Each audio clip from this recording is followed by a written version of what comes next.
ESPN's presentation of the O'Reilly NHRA Summer Nationals is brought to you by Full Throttle.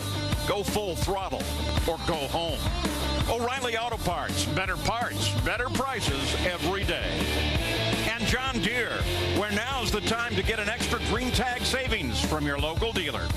Well, here we go. Pro Stock is first up in the final rounds, and the temperature's gone up a little bit. There's a light breeze blowing across the track from right to left. Alan Johnson strong in the first 60 feet of the racetrack. He says that's where this team's been making the most hay all day.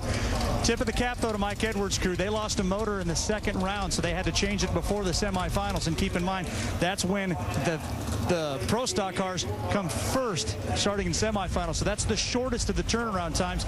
And you don't normally change motors in these cars, so this team did a great job to get Mike in position to win another race.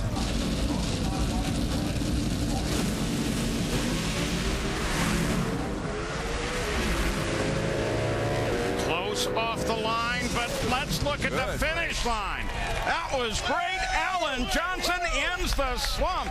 Alan Johnson takes the win. Wow, that was just a good old drag race there. 6th career win for Alan Johnson. Nice going, Roy. Oh, it feels great. What was the key to this? Mark with the car, I think. Hey, we won. Yeah. Yeah. He treed back 72 and Mike on 71, so Alan won it on the tree. Well, here is the man of the moment, a whole shot victory. Denver in 07, the last time you've been in this position to hold on to that famed trophy. Give us a feel for what this day has been like and your success, Alan. You know, it's been great. You got to thank the Lord first, but you know, for Dad and our team, and we've struggled all year, and my mom and my wife's at home. Hi to y'all. But it's, you know, we should have won about 10 races since Denver of 07. We hadn't, but maybe it's going to get us back on track. And for Mopar and Chrysler and the Hemi program, maybe we'll take you through it. He told us at the start of this weekend, when the hot weather comes, it plays right into our hands. Boy, did it ever.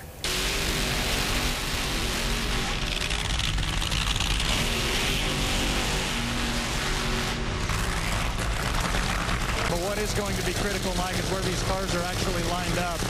Talking with a couple of the crew chiefs that have watched the starting line here, there's a few bald spots on both sides of the racetrack. And so you got to make sure that your cars are going to be lined up so that you don't hit one of those bald spots. So cars are going to kind of come off this line a little bit cattywampus, get the cars straightened out. Hopefully you miss those bald spots and you can make the full pull.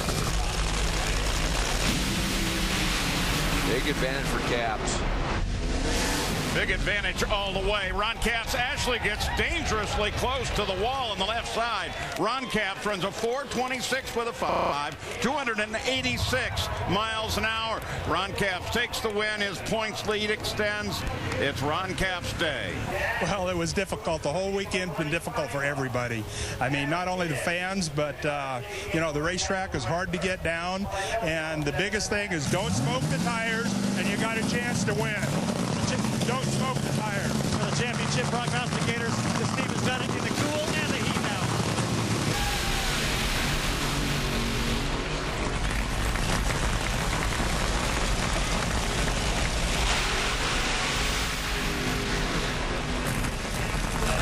Ron Capps celebrating at the other end.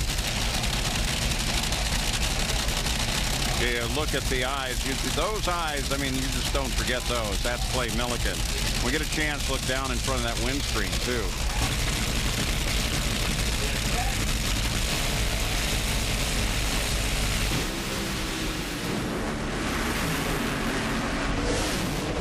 Nice. And the 397 with a 1 to a losing 405 with a 6 for Clay Millican. 301 mile an hour pass for Larry Dixon.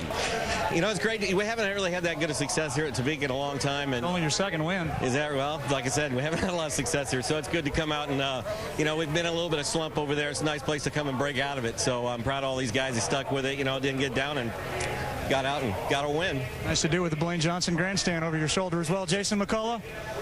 You just had a poignant moment with your father. What'd you guys share? Well, you know, you hear about the first. We qualified #1 and thank Phoenix, and that was the first. And, you know, we're both up here for the final. He wins, and I don't want to be the one that, you know, messes up. But, no, this is exciting. You know, I'm happy for Larry. He needed that. Our whole team needed that. But Larry's a champion driver. That's why he's driving our car, and he showed it today. You ever lose any faith after Bristol or any other? You know, we love what we do, and eventually we'll be good. We'll be good, and just give us some time. We'll be all right.